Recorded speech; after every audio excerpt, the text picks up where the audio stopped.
My mother went to Bali for 2 months and left me with a single slice of moldy bread and a note that said, "Figure it out."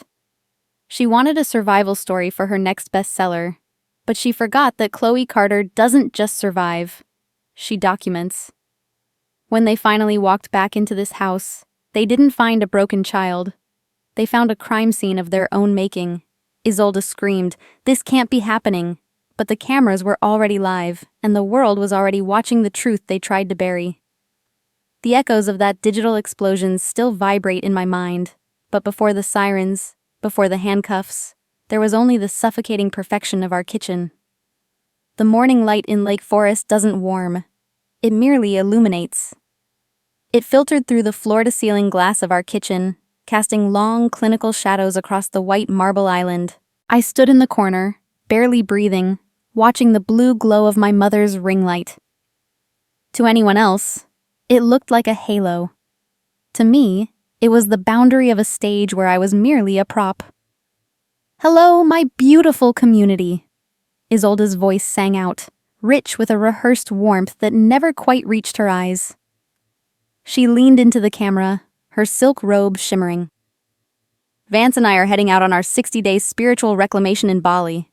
It's about soul cleansing, about finding the center. And look at this brave, independent soul right here." She pulled me into a tight embrace. I smelled her expensive French perfume, lily of the valley and something metallic, like cold coins. Her grip was firm, positioning me perfectly within the frame. "Chloe is 9 now. She's my little warrior. We're teaching her that true strength comes from self-reliance. Independence isn't a gift, it's a muscle." I remained still. I didn't hug her back, but I didn't pull away. In this house, image is the only currency that doesn't devalue, and I knew my role. Looking back now, I should have seen the performance for what it was, a dress rehearsal for my disappearance. Have you ever trusted someone you shouldn't have? Have you ever looked at a parent and realized they weren't looking at you, but at a reflection of their own ambition? The live stream ended with a flourish of blown kisses. The second the red live icon vanished, the halo flickered out. Isolde's smile didn't fade. It retracted, like a claw. The silence that followed was heavy, sterile, and sudden. She didn't look at me again. Instead, she adjusted her designer sunglasses and checked her reflection in the darkened screen of her phone. My father, Vance, stood by the door, checking his gold watch. He looked at me, then at the sprawling 10,000 square foot mansion, then back at his watch. His mind was already at 30,000 feet. I walked over to him, clutching a piece of paper I'd spent all night working on. It was a hand-drawn map of Bali's hidden water temples, with little notes about the history I'd researched at the school library. "For the trip, Dad," I whispered, holding it out. He took it without glancing down, shoving it into the side pocket of his carry-on. "Thanks, kid. Stay sharp. Follow the plan." He didn't ruffle my hair. He didn't say he'd miss me. To love someone is to provide them with a map, even if they never intend to find you. I stood there, a small child in a house of glass, watching the man who was supposed to be my fortress treat me like a footnote in his itinerary. That was the moment I realized that silence isn't just the absence of sound. It's the presence of indifference. Isolde walked to the pantry. She didn't bring out a box of groceries or a list of emergency contacts. She reached into the very back, past the organic quinoa and the artisanal oils, and pulled out a single, greenish, moldy slice of bread. She placed it on a white porcelain plate, a piece of fine bone china that cost more than a month of utility bills. With a clinical precision that turned my stomach, she set the plate on the marble island. Next to it, she slapped down a yellow sticky note. 2 words were written in her perfect, flowing cursive. "Figure it out. Life doesn't hand out gourmet meals to the unready, Chloe," she said, her voice as sharp as a surgical scalpel. "Consider this your first lesson in self-reliance. You want to be part of this family? Then prove you can survive it." I stared at the bread. The mold looked like a map of a dying world. I didn't scream. I didn't beg. I remembered a philosophy I'd read once. It is not what happens to you, but how you react to it that matters. I realized then that she wasn't trying to teach me a lesson. She was trying to erase the burden of my existence so she could enjoy her reclamation guilt-free. "I understand," I said. My voice was steady, a thin wire of steel. She nodded, satisfied, and grabbed her suitcase handle. The wheels rolled across the hardwood floor with a rhythmic thud that sounded like a gavel striking a bench. The front door groaned open, letting in a gust of humid Illinois air, and then it clicked shut. The lock engaged with a finality that echoed through the empty halls. I was alone. I walked to the kitchen sink to wash the plate, thinking I would at least start with a clean surface. I turned the handle. Nothing. Not even a hiss of air. I moved to the light switch and flipped it. The kitchen remained draped in the gray shroud of dawn. My heart gave a singular, heavy thud against my ribs. I reached for my iPad, hoping to check the security system or message a friend. The screen lit up, but the Wi-Fi bar was empty. I tapped the settings. Our home network had been renamed Independence 101. I tried to join. A password prompt appeared. I tried my birthday. Denied. I tried their anniversary. Denied. I looked at the smart home hub on the wall. The screen was dark, but I could see the faint outline of a programmed lockout. This wasn't a technical glitch. In the state of Illinois, depriving a minor of utilities and food is willful endangerment, yet they had masked it as a pedagogical exercise. They hadn't just left me. They had engineered a trap. I sat down at the dark kitchen island, the cold marble seeping into my skin. I looked at the moldy bread sitting under the dim skylight. I didn't eat it, but I didn't throw it away either.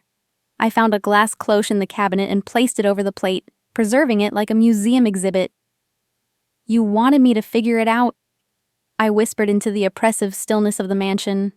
"I will figure out exactly how much this silence costs." I wasn't a victim anymore. I was a witness. And the thing about glass houses is that they're very easy to see into once you turn on the right light. The silence of the Lake Forest mansion didn't stay empty. It curdled. By the third day, the air felt thick, heavy with the scent of expensive floor wax and the faint, metallic tang of stagnant water. I stood on the rooftop balcony as a summer thunderstorm rolled over the Illinois plains. The sky was the color of a fresh bruise, purple and heavy. I didn't shiver.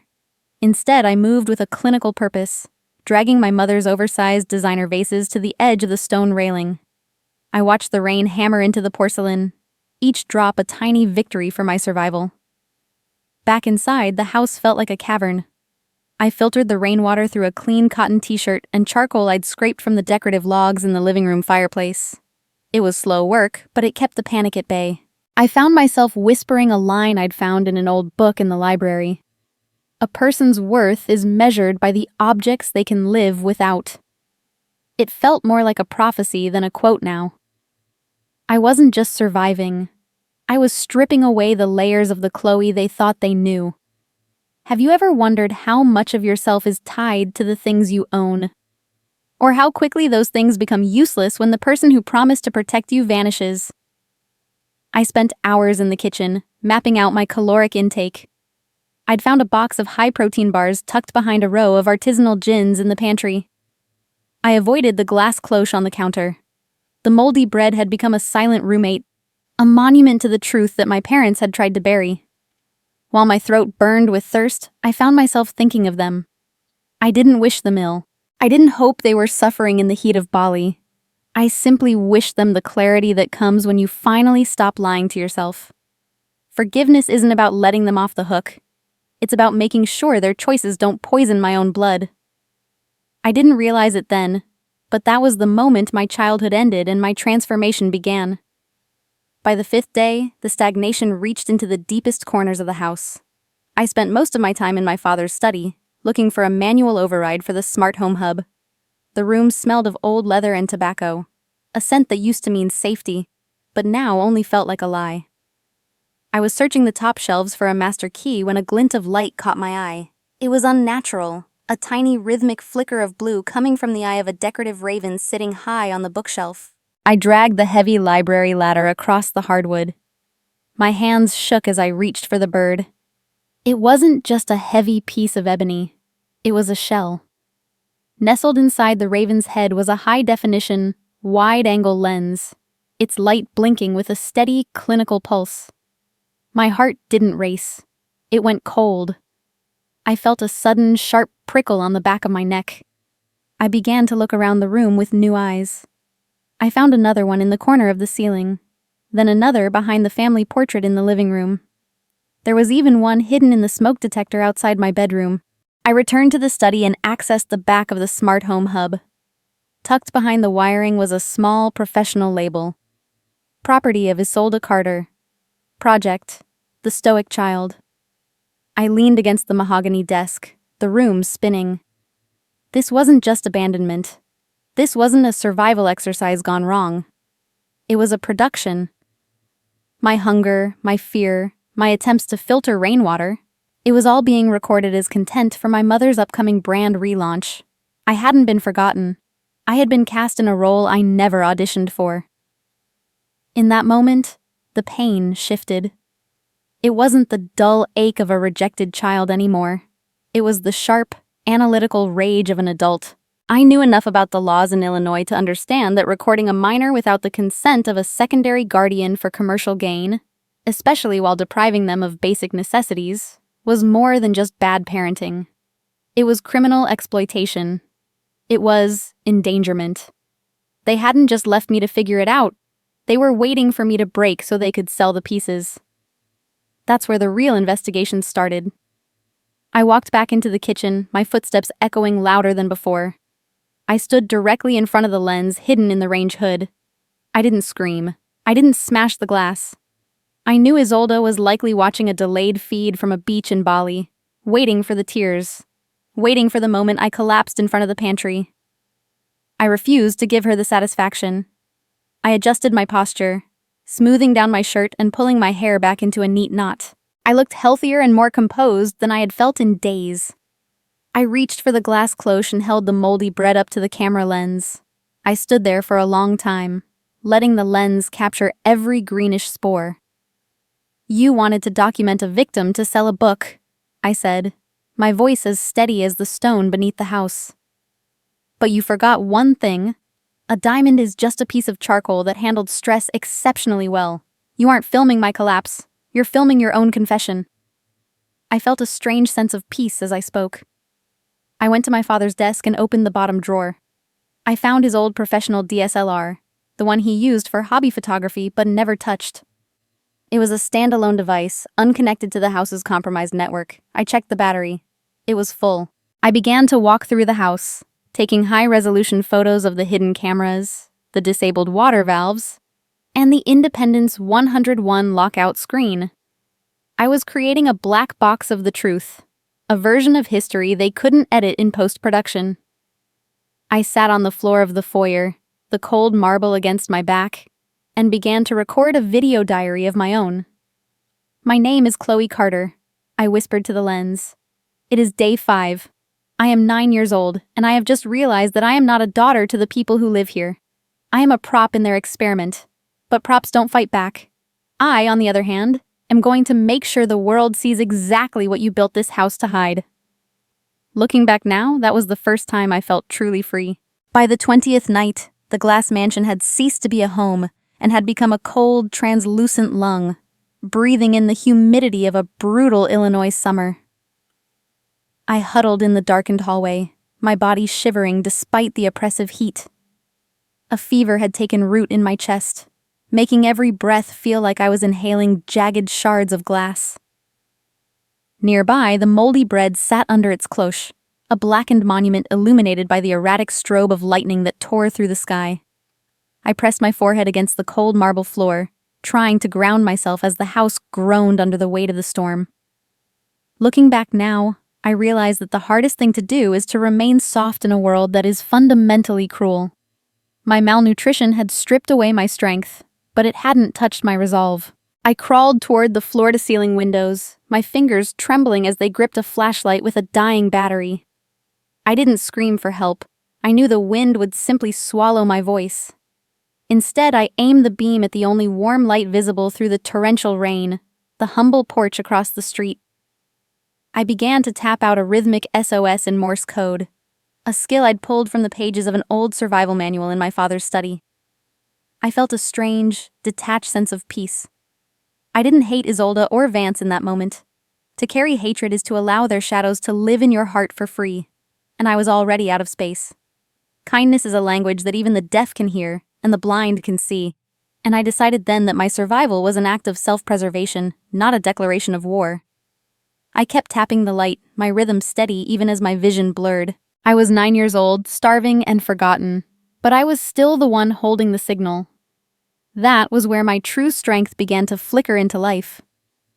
The storm reached a crescendo, a thunderclap shaking the very foundation of the house, when a figure finally emerged from the sheets of rain. It was Silas, the retired technician from across the street. He didn't try to break the glass or alert the high-decibel security system. Instead, the smart lock intercom crackled to life. Silas had bypassed the encryption, his voice a gravelly, steady anchor in the dark. A small package slid through the high-security mail slot, a bottle of electrolytes and high-protein biscuits.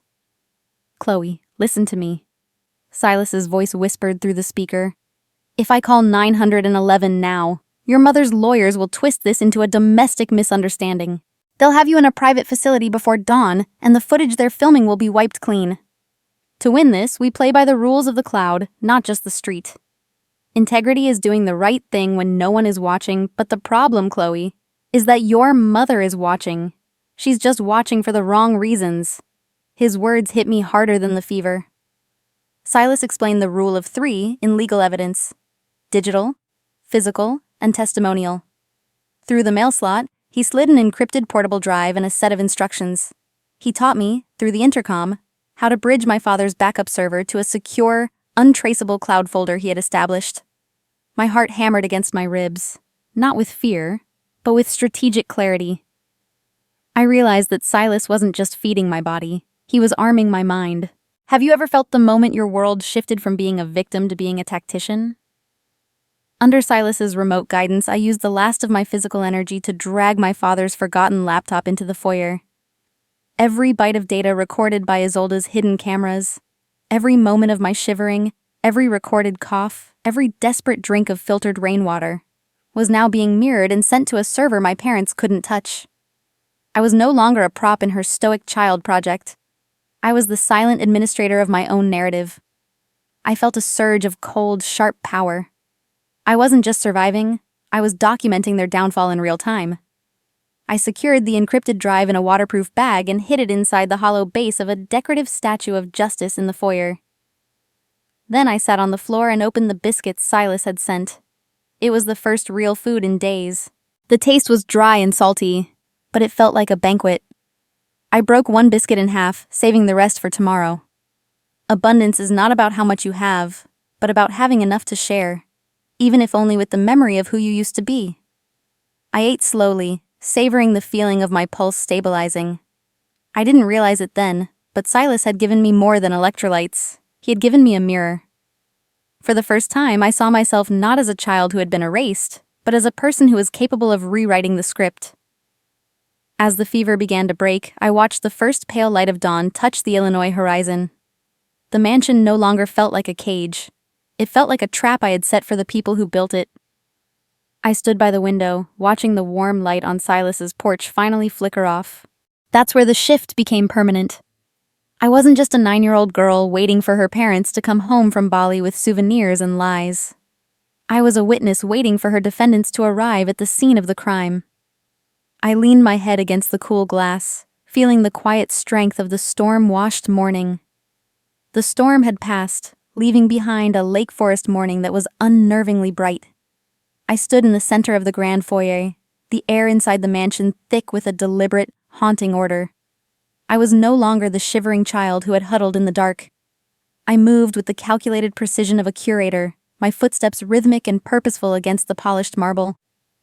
Each day I spent hours cleaning specific quadrants of the house, creating a sharp, surgical contrast between the gleaming luxury of the estate and the stark evidence of my neglect. Have you ever noticed how the most expensive things lose their shine when the person who bought them forgets the value of a human soul? Following Silas's steady guidance through our encrypted channel, I maintained a meticulous log. I didn't just record the days, I recorded the cost. I noted every calorie of the dry biscuits I consumed, every hour of total darkness I endured, and every one of my mother's travel updates that I was blocked from seeing. I titled these files Daily Reports for the Absent. To be angry is to let their shadows live in my heart for free, and I had already decided that my heart was no longer a rental space for their guilt. I wasn't building a cage for Isolde and Vance. I was simply drawing the lines they had so carelessly crossed. That's where my survival turned into a tactical mastery. One afternoon, while organizing the artifacts of my abandonment, I found my mother's favorite silk scarf draped over the back of a velvet armchair. For a second, I felt the urge to shred it, to rip the expensive fabric into as many pieces as the promises she'd broken. Instead, I stopped. I breathed in the faint, lingering scent of her perfume and folded the scarf with shaking but steady hands. I placed it neatly next to my collected evidence. Even when you forget who you are, I will remember the version of you that I once loved. I didn't realize it then, but this small act of kindness toward a ghost was the final brick in the fortress of my own integrity. I turned the grand foyer into an exhibit that no one could look away from. In the exact center of the marble floor, positioned directly beneath the skylight, I placed the glass cloche. Inside it sat the blackened, dried-out monument of the moldy bread. It looked like a piece of obsidian, a dark heart at the center of a glass house. Surrounding the bread, I arranged the other symbols of my trial. The empty electrolyte bottles Silas had slid through the mail slot, the handwritten Morse code charts, and an iPad looping the silent, grainy footage of the house creaking in the dead of night. Looking back now, I should have seen how powerful a silent room can be when it's filled with the truth. "You're building a courtroom, Chloe," Silas's voice whispered through the comms. I looked at the arrangement and shook my head. "No, Silas, I'm building a mirror. They say the truth will set you free, but first it makes you very uncomfortable." I understood the weight of what I was doing. Under Illinois law, proving constructive abandonment requires a clear demonstration of total disregard for a minor's welfare. My museum was no longer a child's cry for help. It was a physical manifestation of a legal threshold that no high-priced lawyer could explain away. This was the moment I stopped being the victim of their story and became the author of my own. The house grew silent as the sun began to dip below the tree line, casting long, skeletal shadows across the foyer. I knew the data on my hidden drive was safe. Every hour, the mirror sync was successfully uploading to Silas's secure cloud. The evidence was immortal now, regardless of what happened to me. I sat on the top step of the grand staircase, looking down at the museum I had built. I prepared a final statement for my digital recorder, my voice clear and devoid of the tremors that used to define me. "I do not seek to hurt them," I told the empty air. "I only seek to stop being the girl who has to figure it out, while the world watches for entertainment. A soul that has seen the dark knows how to value the smallest candle." I walked down the stairs and lit a single white candle in the center of the foyer, its flame flickering against the glass cloche. It was a small, fragile light, but in 10,000 square feet of darkness, it was the only thing that mattered. I sat there in the silence, a 9-year-old guardian of a truth that was about to explode. I thought about the people who usually live in houses like this, people who worry about the stock market or the next gala. I wondered if they knew how quickly a home can become a tomb when the people inside stop caring about the pulse of the person sitting right next to them. I didn't have to wait much longer. A soft chime echoed from the smart home hub, a notification I had programmed to alert me when my mother's SUV crossed the 20-mile perimeter. The owners were coming home. They were likely laughing, sharing photos of Bali sunsets, and planning their next social media campaign. They were coming home to a house they thought they controlled, unaware that they were about to walk into their own history. My name is Chloe Carter, and I was no longer hiding in the shadows of their ambition. I was standing in the light of my own truth. The hum of a distant engine began to vibrate through the floorboards. It was faint at first, like a heartbeat returning to a dead body, but it grew louder with every passing second. I stood up, smoothed my dress, and took my place at the head of the dining table. The stage was set. The lighting was perfect. I looked at the candle in the foyer one last time before the shadows reclaimed the corners of the room. I didn't know what was waiting for me next, but for the first time in 60 days, I wasn't afraid of the door opening. I was ready for it. The headlights swept across the front windows, two bright eyes searching for a house that no longer existed in the way they remembered. I heard the crunch of gravel, the heavy thud of a car door, the muffled sound of my mother's laughter. They were here. I didn't realize it then, but this was the end of the world they had built, and the beginning of the one I had survived to create. I closed my eyes for a single second, breathing in the cold, still air of the mansion, and then I opened them. The door was about to open, and for the first time, I was the one holding the key to the truth. The air inside the dining hall was perfectly still, chilled by the central air conditioning to a temperature that felt like a morgue. I sat at the head of the long mahogany table, my back straight, my hands folded neatly over a professional-looking leather folder. Every light in the foyer was dimmed, except for a single surgical spotlight I had rigged to shine directly onto the center of the table. Under that light sat the glass cloche, and beneath it, the blackened skeletal remains of the moldy bread. It looked like an ancient artifact of a civilization that had died from neglect. Looking back now, I should have seen the poetic justice in the way the shadows danced around that plate. The heavy thud of the SUV door echoed through the walls, followed by the familiar, high-pitched trill of my mother's laughter. The front door groaned open, and a rush of humid Illinois air flooded the foyer, smelling of summer and rain. Isolde stepped in first, her skin sun-kissed to a deep bronze, her arms laden with luxury shopping bags from Bali's most exclusive boutiques. Vance followed closely behind, juggling suitcases and humming a tune I didn't recognize. They were radiant, glowing with the easy joy of people who had successfully reclaimed their souls at the expense of mine. Then, they saw me. The laughter died in Isolde's throat as she hit the foyer light. She froze, her designer bag slipping from her fingers and hitting the marble floor with a soft, expensive thud. Her eyes darted from me to the glass cloche, then back to my face. I didn't run to them. I didn't offer a hug or a tearful welcome. I remained a statue in my Sunday best, a 9-year-old ghost presiding over her own wake. "Welcome home," I said, my voice cutting through the silence like a wire. "I trust your vacation was as refreshing as my education was." For a second, the shock on their faces was honest. It was a cold, pure bewilderment. Have you ever walked into your own home and realized the furniture had grown a soul while you were gone? Vance stepped forward, his face pale beneath his tan. "Chloe, what are you doing? Why is the house so dark?" He reached for the dimmer switch, but I didn't move. I simply gestured toward the cloche. The fake welcome was over. The audit had begun. I saw the moment Isolde's shock curdled into defensive rage, her lips thinning into a line of pure ice. "Chloe, what on earth is this display?" Isolde demanded, her voice regaining its rehearsed authority. "Is this some kind of dramatic protest? We leave you for a few weeks to foster your independence, and you turn the house into a funeral parlor?" She walked toward the table, her heels clicking aggressively on the marble. I didn't flinch. Instead, I slowly slid the leather folder across the table toward her. It wasn't a diary or a letter. It was a professional audit. It contained a day-by-day ledger of their absence, supported by utility logs, grocery receipts Silas had provided, and a calculated bill for essential care based on Illinois state standards. "You told me to figure it out," I said, my eyes locked on hers. So I did. I figured out that a mother's love shouldn't require a survival kit, and a father's protection shouldn't be a locked door. I watched her hand tremble as she opened the folder. The Figure It Out audit was more than just a list of grievances. It was a legal blueprint. I explained, with a calm that seemed to terrify them, that my survival exercise had been documented in its entirety. I told them I knew about the hidden cameras, the project titled The Stoic Child, and the book contract Isolde had signed. But I informed them that I had changed the ending from a success story to a liability report.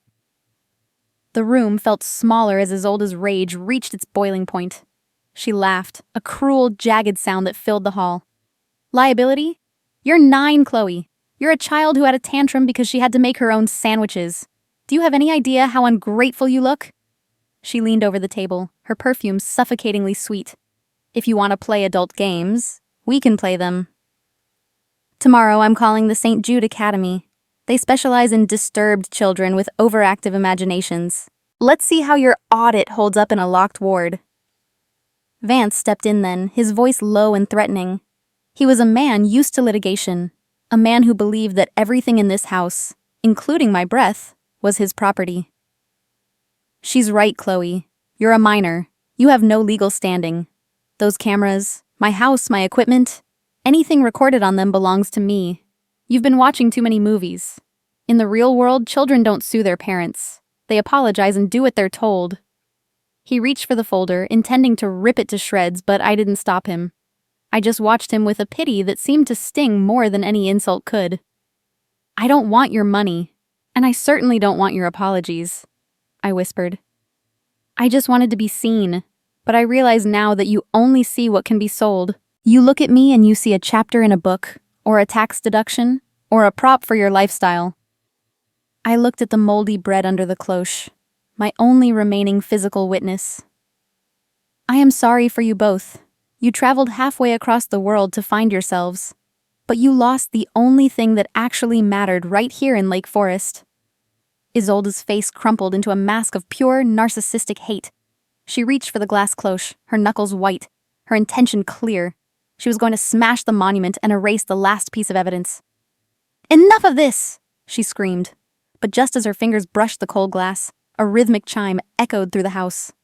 It was the sound of 3 phones, Isolde's, Vance's, and my own, pinging simultaneously with a high-priority alert. I didn't realize it then, but Silas had taught me that in the digital age, the best defense isn't a wall. It's a broadcast. I had triggered a preset digital deadman switch. A notification appeared on their screens. Unauthorized access to the Stoic Child cloud backup detected. Mirror sync to secondary legal servers initiated. The room went deathly silent. Isolde froze, her hands still hovering over the cloche. The suffocating tension of the last 60 days had finally reached its breaking point. They looked at their phones, then at me, then at the house they no longer truly owned. I stood up from the table, my shadow long and steady under the spotlight. "You think you can burn the evidence," I said, my voice echoing in the hollow dining hall. "But you don't realize the fire has already reached the sky." I walked toward the staircase, leaving them in the middle of the museum I had built, surrounded by the shadows of their own choices. The door had opened, but the people who walked through it were the ones truly lost. The dining hall fell back into a heavy, suffocating darkness, save for the single light on the mahogany table that seemed to mock the 3 of us. My mother and father stood frozen, clutching their phones as the notification of the cloud sync pulsed in their palms. I didn't stay to watch them crumble. I walked toward the grand staircase, leaving them in the middle of the museum I had built, surrounded by the shadows of their own choices. The door had opened, but the people who walked through it were the ones truly lost. I climbed the stairs slowly, my body aching but my mind sharp, feeling the house breathe around me like an old dying animal. 1 hour later, the silence was shattered by the sound of heavy footsteps. I was in my father's master study, surrounded by the scent of old tobacco and ironed shirts. Vance burst through the door, his face a mask of primal, unadulterated fear. He didn't see a daughter. He saw a threat to his reputation, his law license, and his carefully curated life in Lake Forest. Without a word, he lunged for the small leather journal on the desk, the evidence journal, where I had recorded every day of the last 60 days. He grabbed my arm, his grip bruisingly tight, and dragged me toward the ornate marble fireplace in the grand hallway. "You think you're so smart, Chloe?" he hissed, his voice trembling with a frantic energy I'd never seen before. "You think you can ruin everything we've built for some childhood tantrum?" He shoved me aside and threw the journal into the roaring, decorative flames. I watched the leather cover curl and the pages turn to white ash in seconds. He stood over the fire, a frantic, triumphant look in his eyes, while Isolde stood in the shadows of the hallway. She was whispering to herself, a fake, tearful litany. "It's for her own good, Vance. We have to wipe away these disturbed fantasies. She's just a sick little girl." I didn't scream. I didn't lunge for the fire. I stood with my hands behind my back, watching the smoke rise toward the high ceiling. "Character is how you treat those who can do nothing for you," Silas had once told me, and in that moment, I realized my parents were failing their final test. They weren't just failing as parents, they were failing as human beings. I understood then that the man who thinks he can burn the truth eventually realizes that the truth is not made of paper. Looking back now, I see that their desperation was the ultimate proof of my power. Isolde stepped out of the shadows, her face smoothed into a mask of pity. She sat me down on a velvet bench, her touch cold and clinical. "Honey, you're sick," she said, her voice dripping with a rehearsed, suffocating warmth. "You've imagined this whole abandonment thing. We were only gone for a weekend retreat, Chloe. Don't you remember? Your mind is playing tricks on you because of the stress." I realized then that she wasn't just lying to me. She was trying to rewrite my own memory. This was the last gaslight, a final attempt to bury me in a narrative of her own making. She picked up the phone, her voice shifting into a tone of urgent professional concern. "Yes, this is Isolde Carter. We need the transport team here immediately. Our daughter has had a severe psychotic break. She's a danger to herself." My heart hammered against my ribs. I knew about involuntary commitment laws. In the hands of wealthy, influential parents in Illinois, those laws could be a life sentence. They weren't just trying to hide their crime, they were trying to lock the witness away in a private facility where my voice would be nothing more than a delusion. I looked at my mother, my voice steadied despite the absolute terror blooming in my chest. "Mother, I don't hate you for lying to me," I whispered. "I'm sorry for you. You've reached a point where you actually believe your own lies to survive. That is a prison much smaller than any room you can put me in." She flinched, but the look in her eyes didn't soften. She had already decided that my sanity was a price she was willing to pay for her brand. I didn't realize it then, but her refusal to see me was the final cord being cut. The headlights of a white medical transport van swept across the living room windows, two bright, predatory eyes cutting through the dark. Vance sat at the desk nearby, his hand shaking as he signed the commitment papers. He was choosing his career and his golf club memberships over his daughter's life. Have you ever seen the moment someone decides you aren't worth the truth? It's a soundless explosion that changes the atmosphere of a room forever. I walked to the window, watching the orderlies step out of the van, their white uniforms stark against the Illinois night. I touched the glass, the coldness seeping into my fingertips. I looked back at the foyer, where the glass cloche still sat on the dining table. It was the only physical piece of evidence they hadn't destroyed yet. The blackened monument of the bread. I whispered a final prayer for the people who shared my DNA. May you one day find the piece you are trying so hard to steal from me. I knew I had lost my journal, but I also knew the cloud was a fortress that no fire could touch. Silas was out there, and the signal was already gone. Heavy footsteps approached the front door, the rhythmic, metallic thud of boots on stone. I turned to look at my father one last time as he handed the signed papers to the lead orderly. He didn't look like a giant anymore. He didn't look like the powerful man who could move mountains with a phone call. He looked like a very small, very frightened man hiding behind a very large pen. That's where the fear finally left me. The grand foyer of the Lake Forest mansion was no longer a home.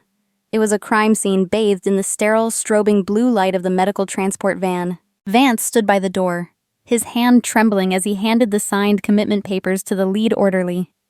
He looked at me with a mixture of pity and terror, a man who had finally convinced himself that his daughter's soul was a disposable commodity. That's where the fear finally left me. I didn't know what was waiting for me on the other side of that door, but I knew I was no longer a prop in their script. I was Chloe Carter, and I was the only person in this room holding the pulse of the truth. As the orderlies stepped toward me, I didn't retreat. I stood my ground beside the scorched fireplace, where the blackened ashes of my physical journal still swirled in the draft.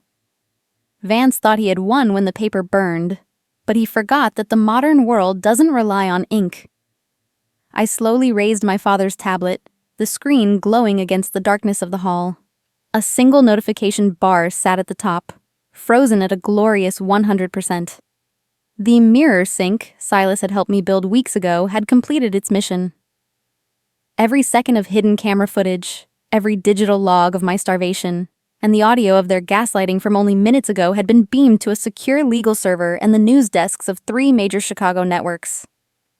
"You thought the truth was made of paper," I said, my voice echoing with a resonance that made the orderlies pause. "But the truth is like the air, Father. You can't burn it. You can only make it hot enough to consume the people trying to hide it," I explained to them with a clarity that silenced the room. The reality of the U.S. Espionage Act and Illinois' digital privacy statutes. Recording a minor for a commercial book without neutral legal consent isn't parenting. It's a felony. I saw the moment the blood drained from Vance's face, leaving him looking like a ghost in his own house. The heavy silence was broken by the rhythmic vibration of several phones at once. The orderlies pulled their devices from their pockets, their eyes widening as they read the breaking news alerts. Simultaneously, the front door groaned open. Silas stepped into the light, but he wasn't alone. Behind him were 2 Illinois State Police officers and a supervisor from Child Protective Services. The medical transport team immediately stood down as the officers presented an emergency order of protection. Silas looked at me and gave a singular, respectful nod. He didn't need to say a word. The digital reckoning had arrived. The fall of the glass castle was dissonant and chaotic. Isolde collapsed into a velvet chair, her sun-kissed influencer persona shattering in real time as she watched her follower count plummet on her phone. She looked at me, her mouth opening and closing like a fish out of water. Vance tried to negotiate, his voice a frantic, pathetic whine about misunderstandings, but the officers didn't listen. They led him away in handcuffs, the metallic click of the restraints sounding like the final period at the end of a very long, very dark sentence. He was being charged with felony destruction of evidence and criminal child endangerment. As the officer led my mother toward the door, I stepped forward. I didn't scream. I didn't throw her words back at her. Instead, I reached into my pocket and pulled out the hand-drawn temple map I'd tried to give my father. I pressed it into her hand. "You wanted to find peace in Bali, Mother," I whispered so only she could hear. "I hope you find it in the truth instead. I don't hate you.